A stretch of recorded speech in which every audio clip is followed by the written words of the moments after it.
F1. Everybody got their F1 on? Yes? Great. Okay.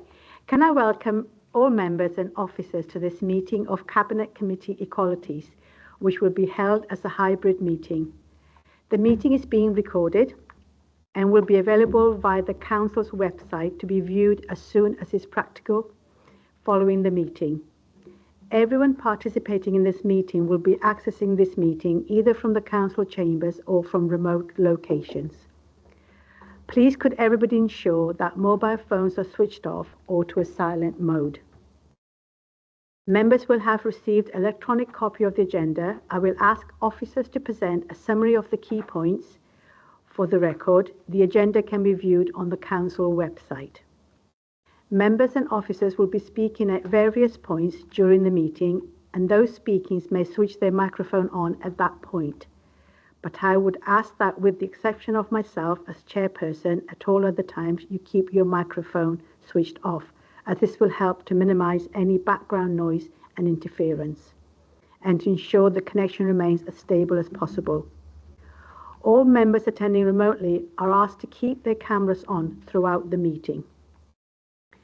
If any members or officers wish to raise a point or question, they should press the hands up icon at the top right-hand side of the Microsoft Teams window, and I will come to you in the order I receive the request. Please lower your hands once you have finished speaking. The chat button has been disabled for this meeting. Please do not use your microphone until I invite you to do so. Officers from Democratic Services will be supporting the meeting and will be monitoring the use of microphones throughout the meeting, and where necessary, will mute those not being used. I would also ask the officers to introduce themselves as and when I invite them to speak during the course of the meeting. They too should ensure microphones are switched off when not in use, please. I will now proceed to the agenda. Agenda item 1 is to receive apologies from members. So can I have any apologies, please? Councillor Winsley?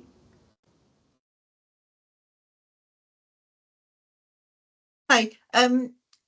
Just to say that I might have to pop out of the meeting as I'm expecting a delivery this morning. So I'm hoping to make as much of the meeting as possible. Thank you. Any other apologies? Okay, moving on to item 2, any declaration of interest. Councillor Ross Thomas? Yeah, thanks. Morning, Chair. As per previous meetings, I'll declare a personal interest in my employment for a housing charity that specialises in equality, diversity and inclusion. Thanks very much.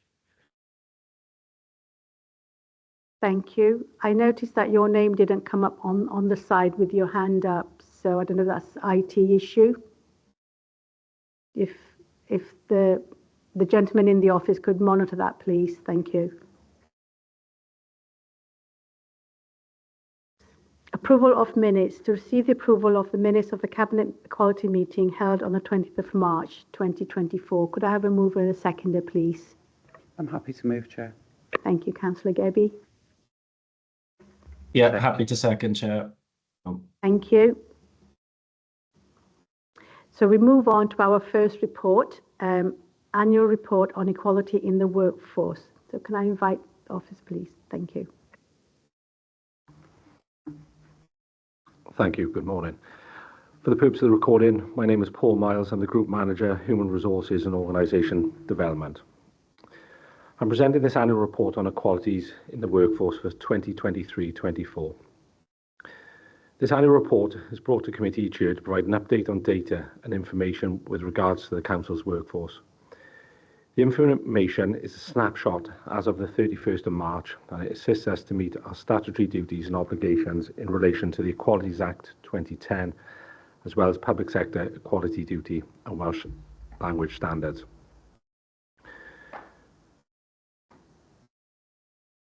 Attached to the report, you'll see three appendices. The first, Appendix 1, provides you with the dashboard with some headline figures, covering the gender split within the workforce, which is around just over 25% 21% for male and just over 78% female. Gives information on age range, pointing out the average age of 46. And it also goes into other characteristics such as disability, marital status, ethnic minority, religion, belief, sexual orientation, and carer's responsibility. Just to point out, other than age and gender, which is mandatory to record, the other information is given on a voluntary basis by employees. So whilst we'd like to have a full data set, we have to respect the wishes of employees where they want to give us information or not.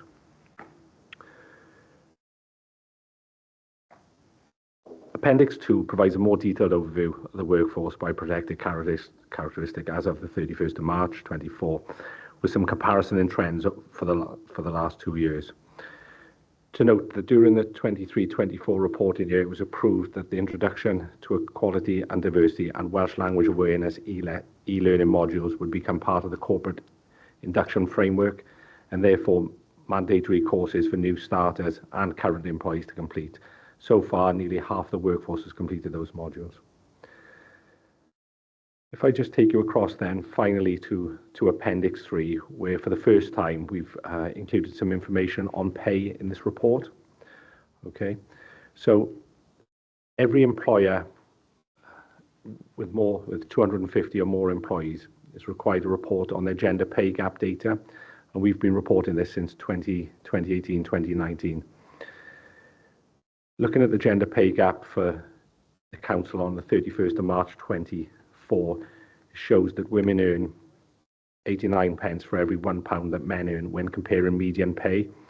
And what's positive is there's a continual improvement in this gender pay gap year on year.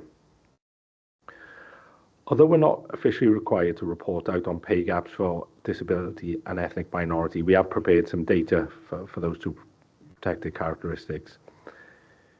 You'll see that the disability pay gap shows that disabled employees earn £1.09 for every £1 that non-disabled employees earn. So that is a positive position when comparing median hourly pay.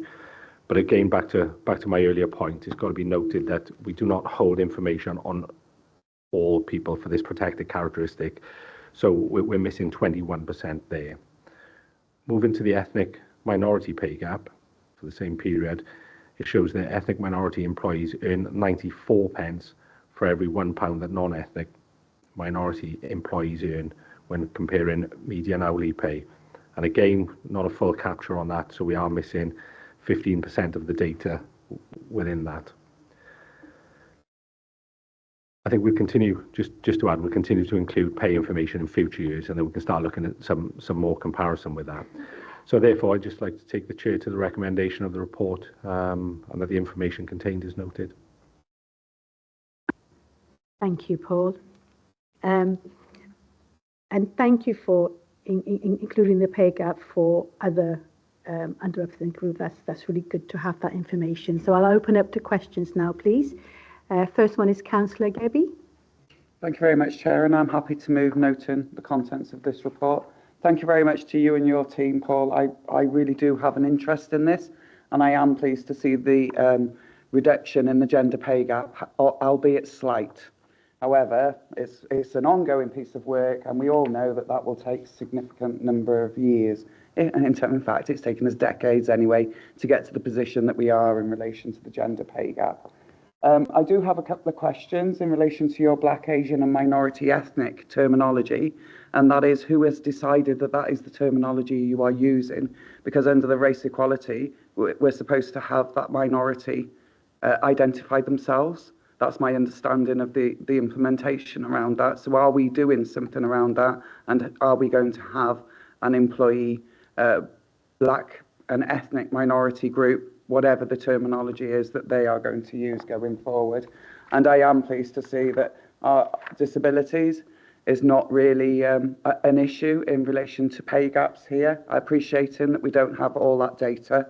And I would be interested to know how we can encourage people to give us that data, because I think the more informed we are, the more actions that we can take to endeavour to improve the situation here in Bridgend. Thanks very much, Chair. Did you want to come back, Paul?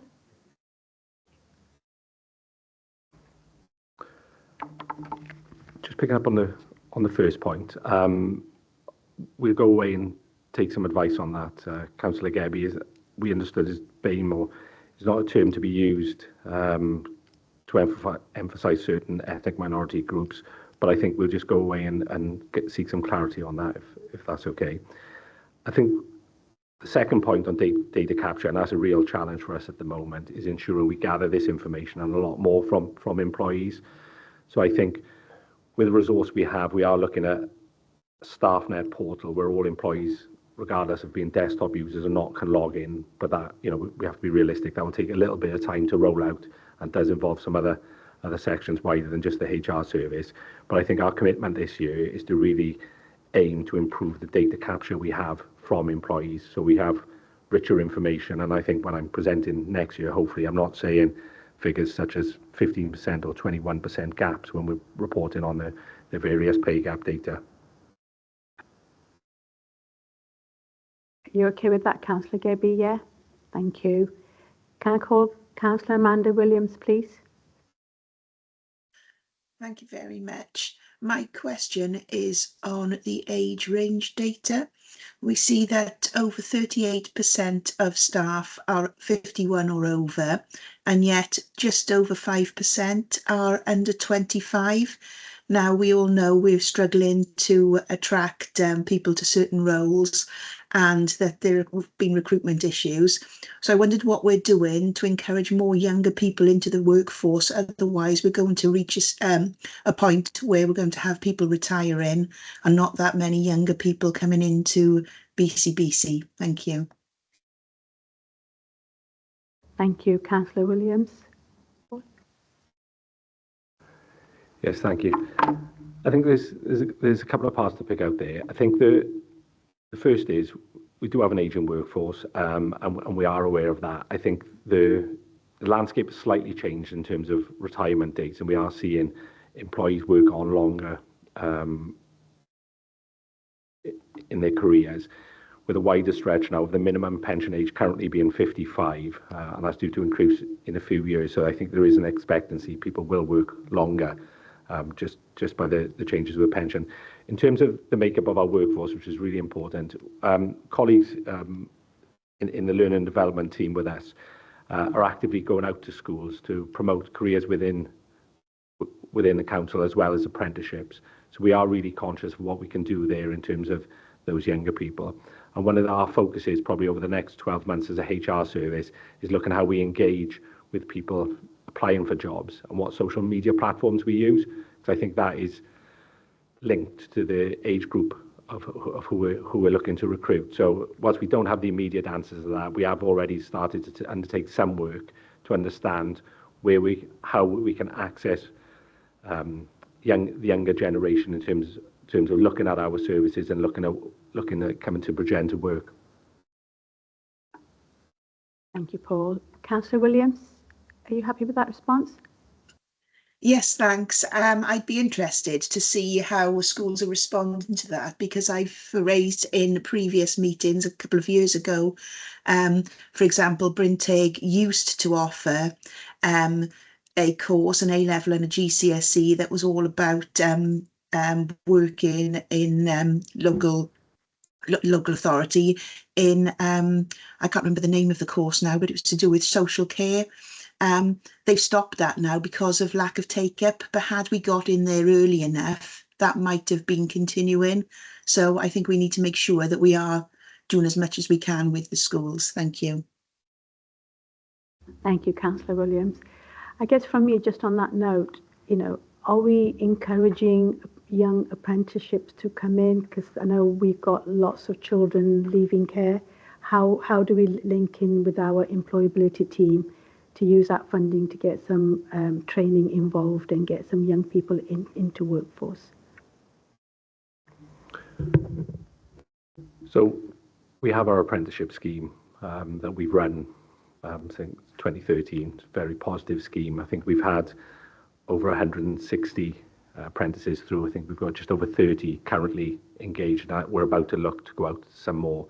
I think our focus at the moment is in the key areas where we have vacancies or challenges to recruit with our future apprentices. The part about, you touched on care leavers then as well, didn't you?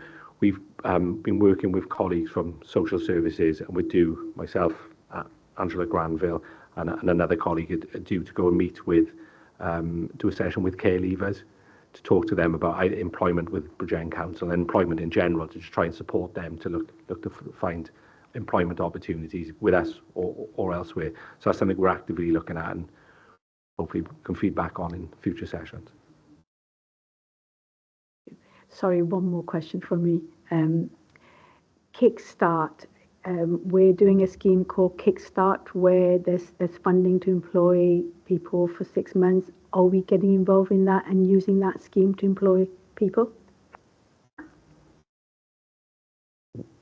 We are. I'm due to meet with colleagues at the end of this week on our approach as an employer to it. There are some challenges because we have encountered it before in terms of balancing up pay levels and what have you, but we're investigating that at the end of this week, so I can update from there as well.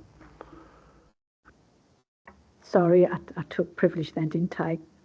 Councillor Spanswick, leader, please. Thank you, Chair. And thank you. I think the report, Appendix 1, is quite useful the way it's laid out. And I haven't got my calculator with me, but just got a few. I think I can't quite get straight to me, and it's to do with the carers' responsibility or unpaid carers on Appendix 1, page 10. So it says 5.17% of our workforce are unpaid carers. Unfortunately, we've got 2,361 people are not declared. There's only 311 saying yes out of 3,297, which to me that's 10%. Am I right now? I think. But then go to page 22. This is where I'm trying to, because I think we're doing some good stuff. I want to just be clear what we are doing and how we're collating the unpaid carers in the authority. So on page 22 then, which again is on unpaid carers. Let me just check. So we got 39% of the total workforce have not declared whether they have a caring responsibility outside the workplace. Okay. But then we have the corporate in green and the schools in amber. And then the figures don't tie up to me then because we have just over 300 then saying sort of the same. Yes, they are carers. It's this not declared, a big chunk of not declared. Whether you assume the same percentage, clearly there's a lot of people not declaring for whatever reason. But within there's bound to be unpaid carers. And while we are doing stuff, as I said, to support unpaid carers, I'm wondering how better we can try and flush that out to see where the unpaid carers are that are not declaring, to give them support for whatever reason. And it also goes in then to say that social services and wellbeing have recruited carers champions across all service areas, which is good. But is that all service areas just within social services, or is that all service areas across the council? Because I get the feeling there's quite a chunk of people who are not coming forward and saying they're unpaid carers for whatever reason, and they might need that support. Well, will need support as well. Is how we get to those people and find out who they are and where they are, and provide the support. Thank you, Leader. Deputy, did you want to come in first before I bring Paul in? Yes, please, if you don't mind. Thank you, Leader, for the question. I think one of the things that I would comment on is that we know that people don't identify themselves as carers because they don't understand what that actually means. And it's not until they come into services normally that we would be able to identify that. In social services, one of the reasons we wanted those carers champions was because they would be able to assist people. So it's about an appropriate peer challenge, isn't it? If you're looking after your mum, even if you don't live with them and you're going backwards and forwards to the hospital, you may not understand that the implications, and by definition, that would make you an unpaid carer. So, and I don't think people appreciate the value of unpaid carers as well. So it is useful to identify. We are doing some work around it, but that's more than just our workforce. That's out there in the general population as well. You know, if you consider how many parents we have working here, they're all unpaid carers, especially if they've even got children, just as an example. But people wouldn't necessarily identify themselves as an unpaid carer because they're just the mum or the dad or the nana or the bampy or whatever. So I just think that's worth making that contribution. Thanks very much, Chair. Thank you, Deputy. Paul, did you want to respond to the Leader, please?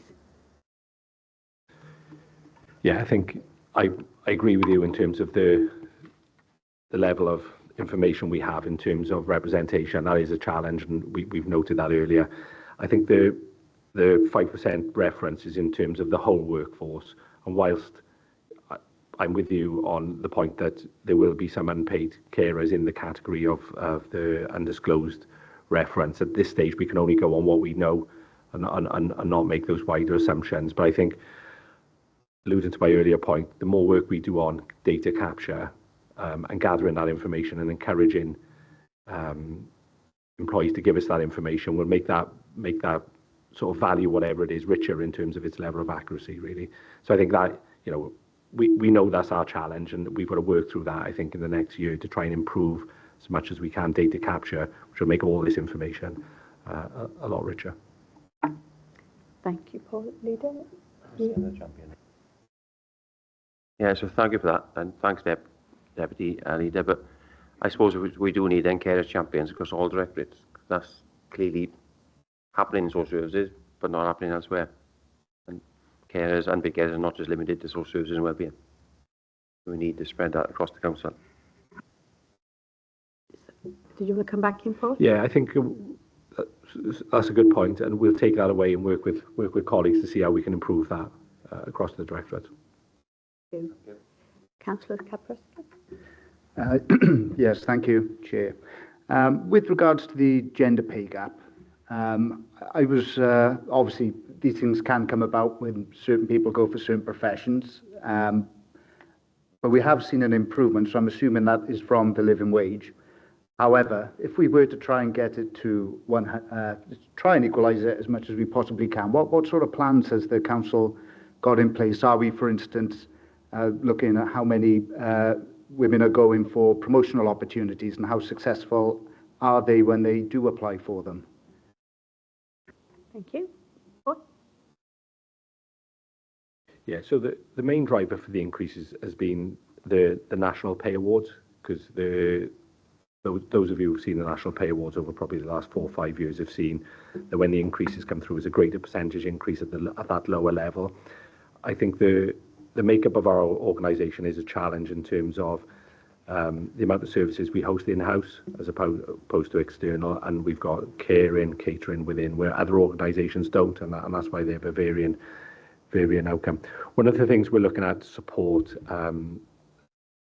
to improve the gender pay gap is looking to work with services about flexible working opportunities, career development, and working patterns to allow individuals, females, to apply for jobs where they're able to work flexibly or be able to work part-time, or have other options to give them those opportunities where they are able to apply for jobs that should hopefully then bring them in at higher levels to start to bring that. I would say, though, given the numbers we have of staff in certain job areas, it is a big shift to move even one pence a year. Okay, thank you, Paul. Councillor Ross Thomas, please. Diolch, Chair. Many thanks for the report this morning. I'm just wondering, do we disaggregate the data by team or department? Because as it currently is set out, it's not easy. In actual fact, you can't tell where people are in the organisation. So, for example, is there overrepresentation of disabled people at officer level and not so much at senior management or even middle management level? Much the same with ethnic minority communities or someone from that background. Where are they in the organisation? So that's very difficult to tell, and whether or not there's a problem or overrepresentation. And secondly, is there anything that you would use from this report to implement schemes or positive action? So I note from the report that according to overall council stats, 4.29% of people identify themselves as disabled, whereas locally in Bridgend, according to the census stats 2021, it's 11%. So there's quite a disparity there, 4.29 versus 11. And again, just picking on another protected characteristic with ethnic minority, those identifying themselves as from an ethnic minority community background, 1.68% across the council, whereas already in that report it's 4.1%. So there's a disparity there as well. So is there anything that we would use from this report according to the stats that exist locally and the stats that we now have in the council to push forward positive action schemes or something along those lines. Thanks. Thank you. Thank you, Councillor Ross Thomas. That ties in with one of my questions. Would you mind if I kind of added that question onto yours as well? So in my question is again related to disability and BAME. What I want to know is where do we advertise to encourage those individuals to apply? I know in other authorities they advertise in Equality First, Race Council, Cymru, Baswa to ensure we get people from the BAME community. So that kind of adds on to Councillor Ross's question. Thank you.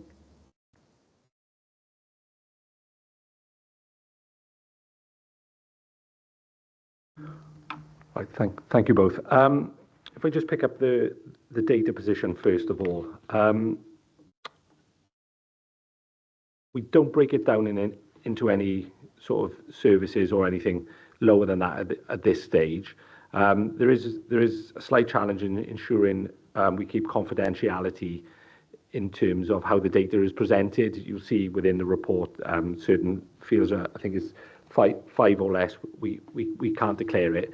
But I'm not against doing something in future per directorate, because I think that should be large enough. So we can look in when we present the data next year, provide a dashboard with some directorate information, certainly on age and gender, I think, to give a bit of a wider breakdown of that.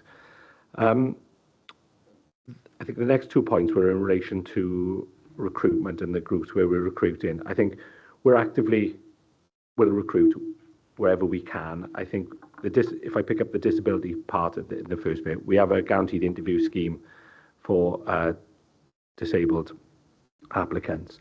With regard to recruitment of, I think it was ethnic groups, we have started to look at advertising on varying sites, including some ethnicity job sites, to ensure that we get a wider capture of applicants across our vacancies, really. What we have seen in recent times, and I was just a point that covers all, I think we've done some analysis of our recruitment and where people apply. More often than not, I think there's a very high percentage, around 90% of people who hit the minimum criteria for roles are achieving interviews. So I think our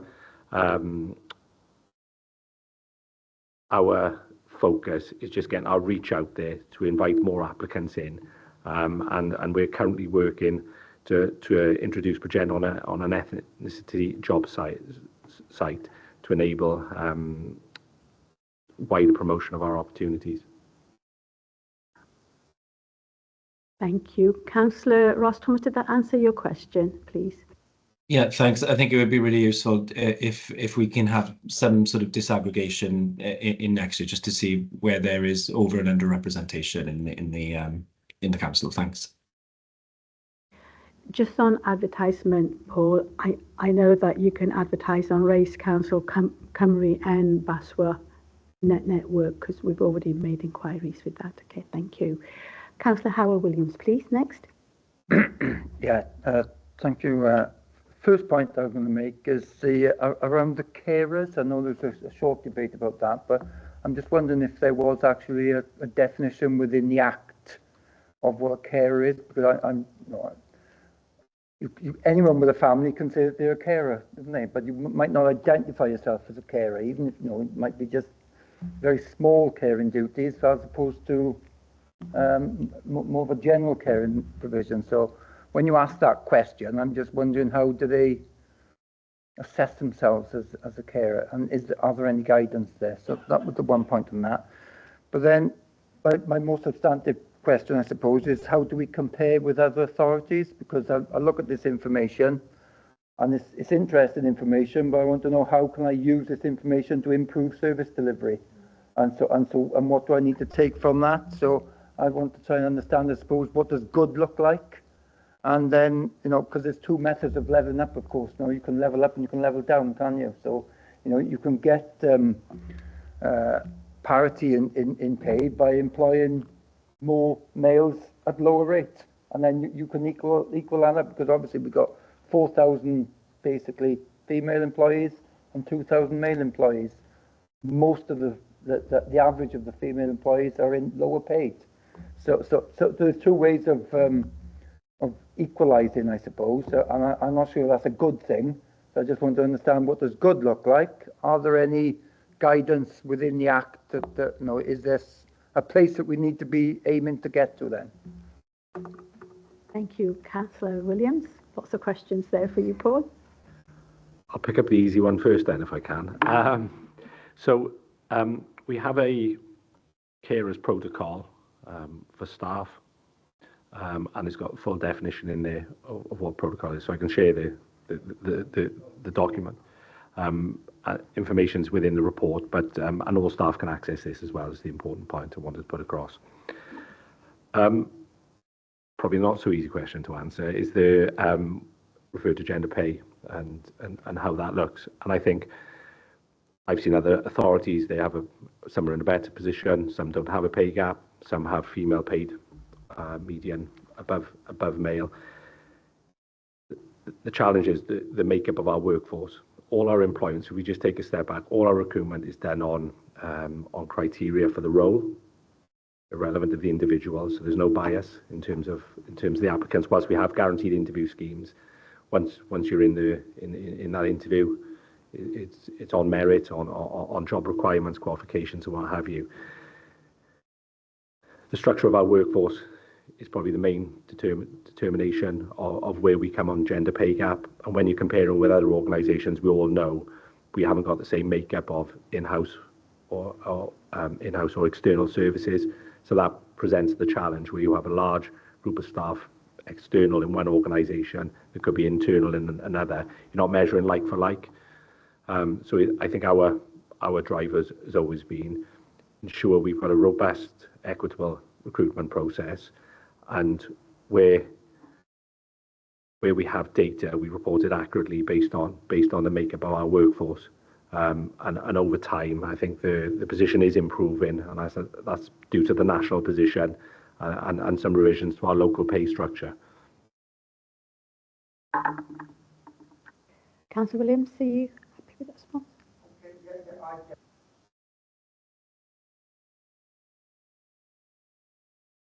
I accept it is very difficult to compare no, but is it within the Act? Is there something there that tells us what good looks like? No. Okay, thank you. Simple answer. Thank you. Deb, did you want to come in? You were indicating. Oh, it was only to give to say that there is a definition of an unpaid carer and a carer, because there is that distinction. Again, can I just come back to IT? Councillor Melanie Evans keeps going down by itself. So can I bring you in next, Councillor Evans? Yeah, thank you, Chair. I don't know what's happening there. It's been going up and down like a yo-yo for the last sort of few minutes. Yeah, just a quick question from me. I note that half the workforce have completed their e-learning modules. What is the expectation, and when do we expect the remainder of the workforce to be completing the e-learning modules, please? Obviously, the change was brought in place, so we picked up new starters, but the remaining workforce needs to be captured. Our aim should always be 100%. If it's mandatory, it should be 100%. Ongoing work is carried out with colleagues in HR through the L&D network to promote the courses across staff, recognising that some staff can't access online, so it's just providing some support for them to complete them how they see best fit. But our continual attempt is to move everyone to 100% and push that out across the services. Can I just ask one more question then? What is the expectation, and when are you hoping to have completed the remainder of the staff through their e-learning modules? So if they can't get onto the system, how are we supporting those by helping them to do the e-learning modules, please?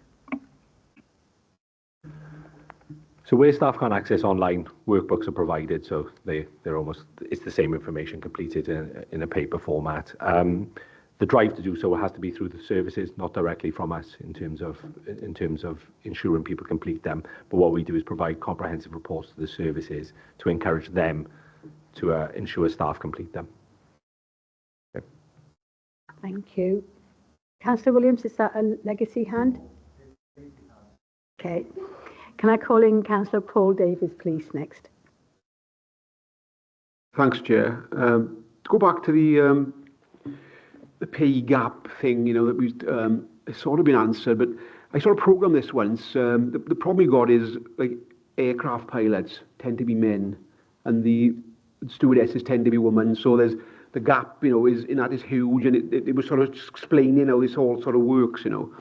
And it's similar in the authority that you've got. You know, I worked for the authority for 36 years. You know, the HGV drivers and sort of, you know, in the workforce tends to be male, and, you know, and cleaners, and it's but how do we get round that problem? You sort of answered it earlier, but what are we doing to sort of get that problem addressed then, basically? I don't say this, what you know, otherwise this gap will always be there, won't it? You know, if we don't address that, isn't it, going forward? So I don't know how we get round, square that circle, basically. I'm struggling with that. Thank you, Councillor Davies. Paul? Yeah, I think it's not easy to address, but I think our commitment is to try and give as many opportunities to all staff, including female, for opportunity, promotional opportunities, career development.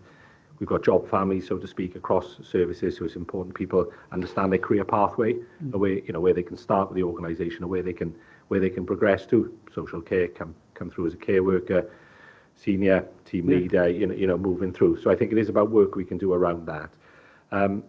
And just reiterating my earlier point, really, is those flexible working opportunities that may mean jobs become more attractive, more senior roles become more attractive to female applicants or existing female employees, to help them continue to progress in their careers, really. Just quickly, share a recruitment drive. Then, for example, overneath there are women now driving lorries. You know, that's, I've seen that in my own time. You know, but that's, we need to encourage, don't we? To sort of, otherwise, I said the gap will never close, will it? If women keep applying for all the lower paid jobs, it's very difficult. Thank you, Chair. Sorry. I think it's about education, about stereotypical jobs. Yeah. And it's about changing society's mindset, isn't it? I mean, it's out there, but it's about training and giving women the opportunities. I think a woman can do any job that a man can do. Can I bring in Councillor Ross Thomas, please, again?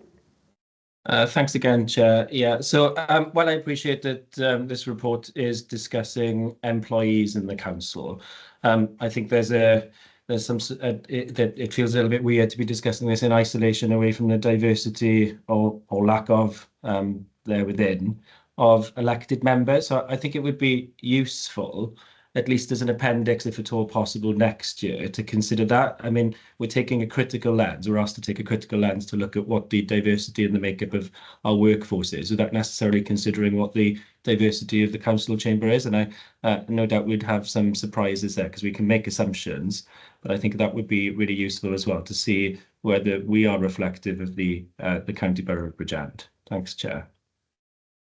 Thank you, Councillor Thomas. I think that's a really good point. We don't do that. Maybe we should do that as an appendix. Councillor Gebby, can I call you back in? Thank you very much. I'm really enjoying this debate. However, I wish to make a contribution in relation to gender and applications to employment. So all research suggests that men, and it's going to sound very specific here, but men will apply for any job if they can do 43% of it, and they will blag the rest of that application and that interview. And that is all research that is telling us that. So that is evidenced research. For any female to apply for a job, they would need to be able to undertake 92% of that role without quibble, or they wouldn't apply for that job, because they don't think they should be blagging it. So if we're going to have a gender discussion and debate, around women and applications to employment, I'm more than happy to. But I would suggest further reading for all of us, if I'm really frank. Thanks very much, Chair. Thank you, Deputy. Thank you very much. I can't see any other hands, Paul, but I'm not going to let you get away that easy. I do have some questions of my own. Okay. First question is, I'm just wondering, why do we need the data for asking people what their medical status? Just wondering, how does that influence our workforce? That's one question. Another question under religion and belief. Do we have a protected prayer room stroke a quiet room if somebody wanted to go and pray that? Next question, Welsh language. Do we allow staff time off with pay to undertake this training? Because obviously we've got a standard to meet. That question. Next question, we spoke about staff having focus group, various like a BAME group,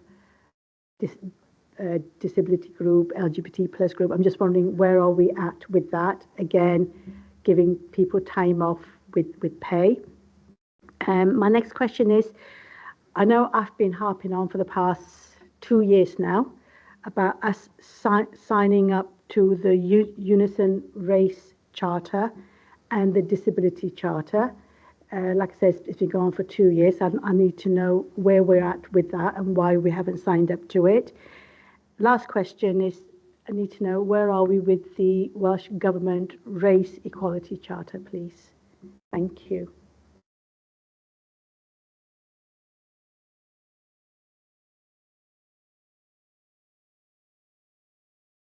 Right. There were lots of questions. There were. Maybe I should have done it individually. Apologies. Well, I'll answer what I can. I'll probably defer to Zoe on a few, and if I've missed any, please come back. I think the first part was picking up about you mentioned about pray room and what have you. We have a well-being space that's available. I'd be quite honest, it's probably not perfect for what we've got at the moment. However, as part of the Future Service Delivery Board, which I sit on, we are looking alongside some other movements within Civic to find a dedicated well-being space that can be used for that or anything else needed for employees. So that's we're just waiting on some parts with that. The part you asked about training, Welsh training, having the opportunity to train in the workplace. Yes, there are training employees can book on through our learning and development team, work-based training for Welsh. So that's available to all staff. I think the question was around paid, wasn't it? Do they have, yes, they can do that in the work time within reason. Obviously, we can't have an entire team walking out for Welsh training on certain afternoons, but that's all managed within that team. If I could just hand over, I think the next point I've got was the focus groups. Hi, for the purpose of the recording, my name is Zoe Edwards. I'm the Equalities Welsh Language and Engagement Manager. Staff focus groups is an ongoing challenge. We have managed to set up 2 focus groups so far, one being menopause and one for disabilities. But it's not something we've finished doing. It's still in progress. We want to actively promote the staff focus groups because obviously we want to get more of the protected characteristics covered, and just to provide staff with that safe space where they can provide each other with the support required. So yeah, it's definitely something we want to keep on going. So there's a message to go on the staff intranet pages this week with the details of any staff that might have missed the previous messages. So yeah, it's ongoing, but we have managed to set two groups up. So yeah, it's just interest from staff really. So if you can spread the word, definitely, that's great. Thank you. Thank you for that, Zoe. I think it's really, really important to have this focus group because we've got so many policies in the organisation, and people with lived experience are the only people who can really support you to put those policies together.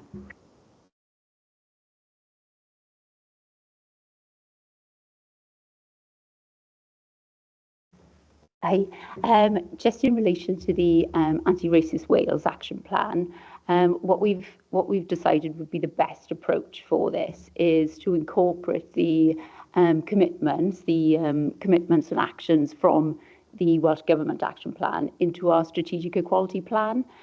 So that's work that's actively being done with directorates individually.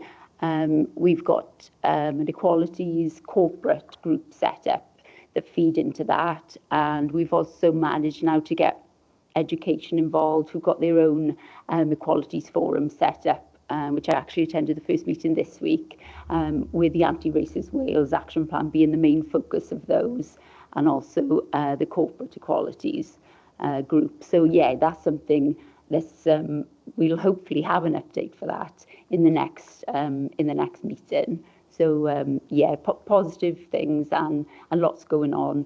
So yeah, hopefully we can feed back in the next one on that. 2 more questions. Right. One is, why do we need to collect data about people being married or not married in civil? How does that help the workforce? That's one question. And the other one was, why haven't we signed up to the Unison Race Equality Charter and the Disability Charter? I think I've been harping on for a long time about those 2 charters that we sign up as an authority.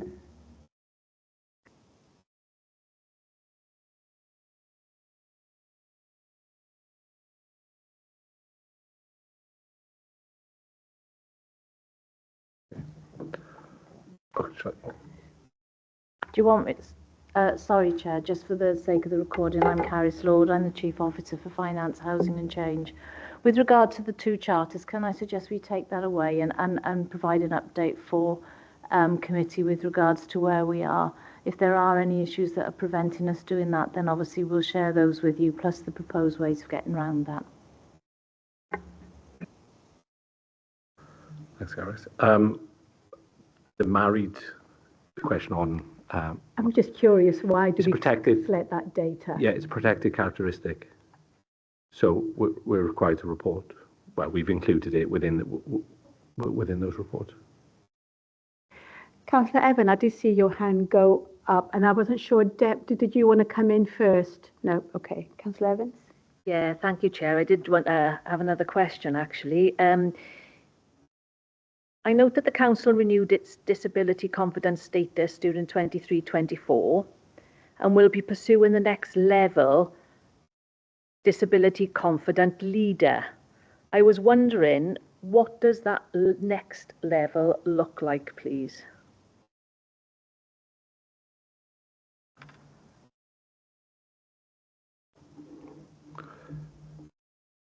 If I can come back to you with the full detail of that, but it's just the next stage in terms of our status with to be that disability confident employer. Colleagues within the L&D team are taking this forward for us. So if okay with you, I'll provide an update at the next meeting on that. Yeah, that would be great, because it might be something as well that sort of like can go into looking at signing up to the disability charter as well. Maybe that's what a good looks like as well. So yeah, I welcome that. Thank you. Thank you, Councillor Evans. And I'm aware signing up to the charters is not going to, there are no financial implications. So I wouldn't have been pursuing it otherwise. Paul, I think that's all the questions for your report. So you're welcome to stay for the next agenda item. It's entirely up to you. You're going to go? We leave. Thank you, though. Okay. Thank you very much. Okay, thank you for that. So we'll move on to the next agenda item, which is Annual Welsh Standard Review. Please, Caris. Okay, thank you very much, Chair. I'll just briefly introduce this report. So the purpose of this report is to inform committee of the content of the Welsh Language Standards Annual Report for the year 2023-2024. The Welsh Language Standards... Can I just stop you? I think the Deputy just reminded me we haven't had a seconder for the HR report. So thank you, Councillor Williams. Sorry. Do everybody approve of the report? Aye. Thank you.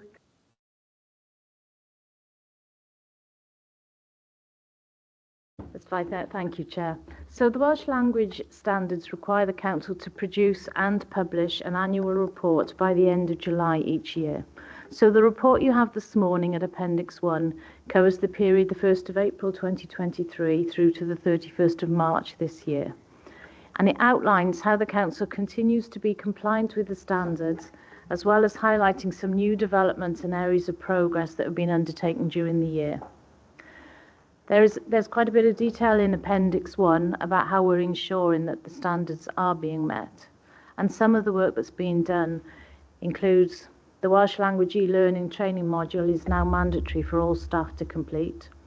The Council provides a range of Welsh language training and resources to staff, and these are regularly communicated to staff via our staff messages and our newsletters.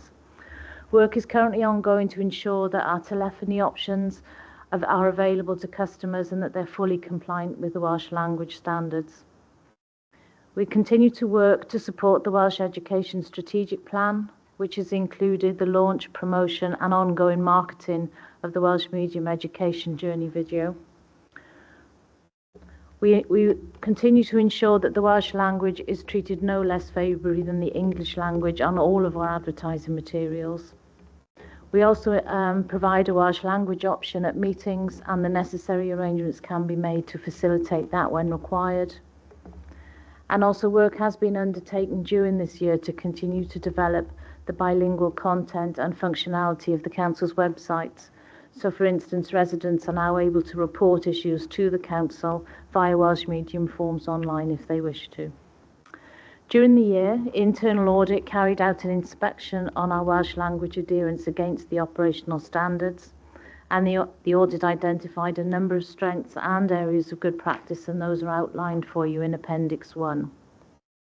And Appendix 1 also includes some data detailing the level of Welsh language skills within our workforce and the types of Welsh language training that is provided to staff at the current time. So if I may, Chair, I would just take you to the recommendations in Section 9 of this morning's report. Thank you. Thank you, Cerys. Can I invite committee any questions, please? No, I can't see anybody with their... Oh, yeah, they are. We've got lots of questions now. Is the system not working? First of all, Councillor Ross Thomas, please. Yeah, thanks, Chair. Thank you, Cerys, for the report. It's difficult to see from the report what progress we're making year on year.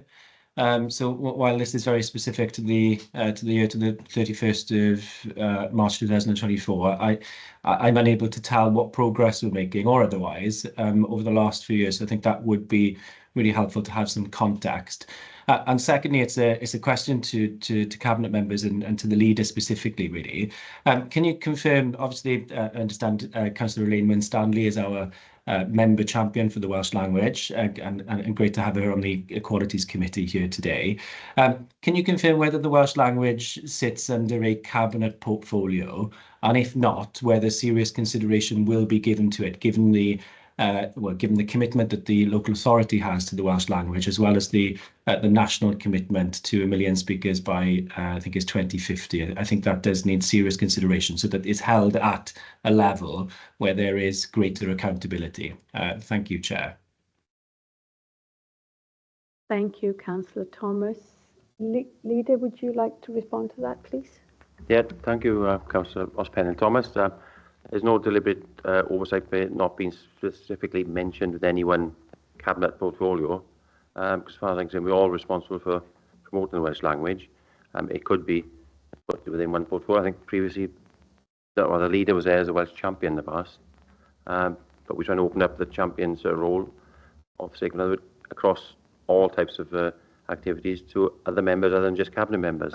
That is not a particular portfolio identified responsible for Welsh language. That's something that can be looked at, but I prefer to say that we all have that responsibility to promote the Welsh language across the cabinet and myself as leader.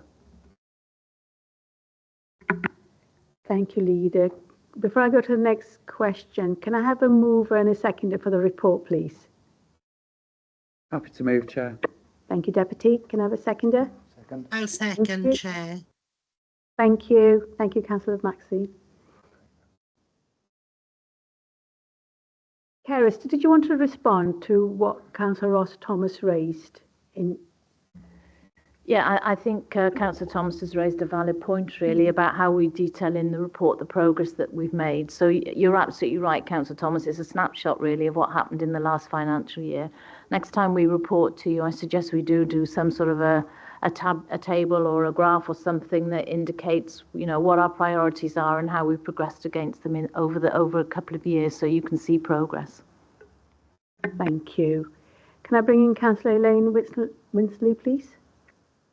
Thank you, Chair. Yeah, I've got quite a number of questions and comments to make. But first of all, I wanted to look at, can you give us more details about the Welsh language e-learning module? How long is it? What does it include? And the method of delivery, please. Cerys. Hi, yeah, it's actually a learning and development e-learning module, so it's owned by HR. It mainly outlines what the Welsh language standards requires from us as an authority. It does go into detail on things like translation requirements and how to go about arranging those for the public. It also gives detail around communication, so what we communicate out, and obviously what the standards require again. So mainly that the Welsh language is treated at the same level as English language. So it is a mandatory learning module, but it's a HR training pack, that is.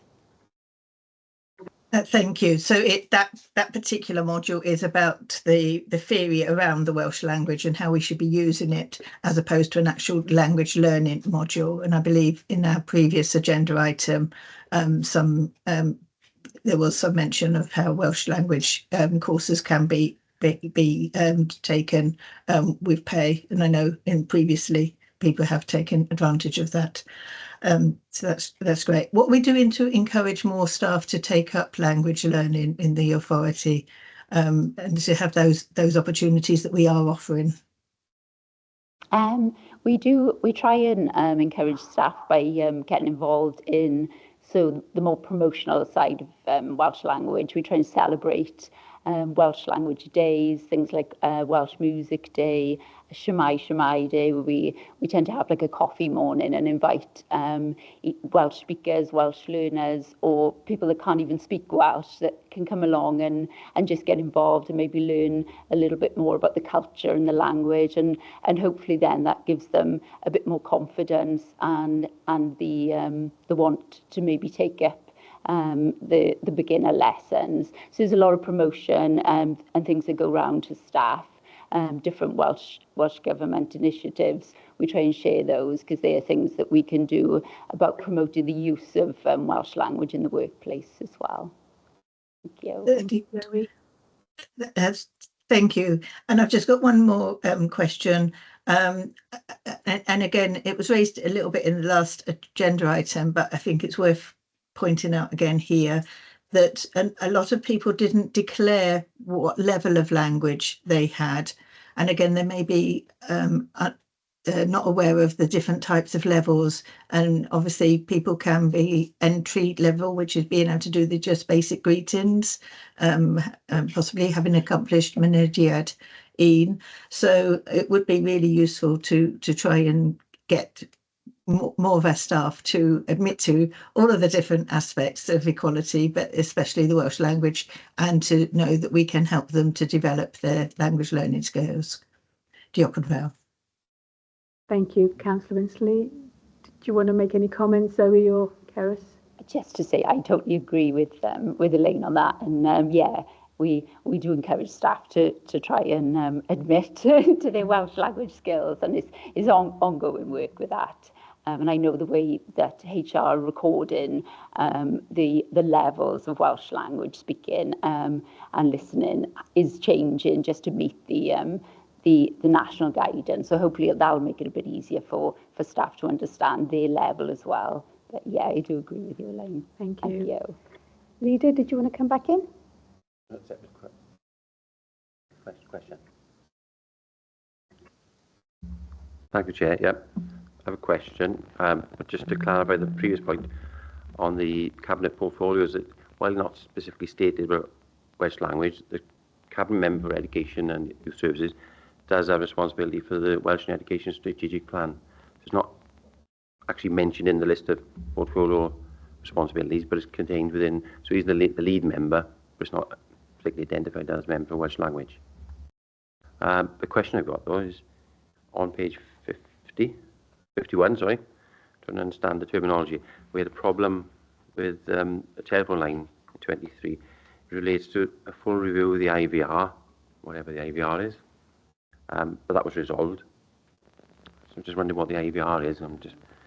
But I note down page 55, which is, I don't know if it's surprising or not, that the actual number of face-to-face interactions in Welsh is 0. I know a customer, there's a small percentage on the telephone line, but even though we have customer service staff who can converse in Welsh, I take it, it's a demand. I thought there may have been a few.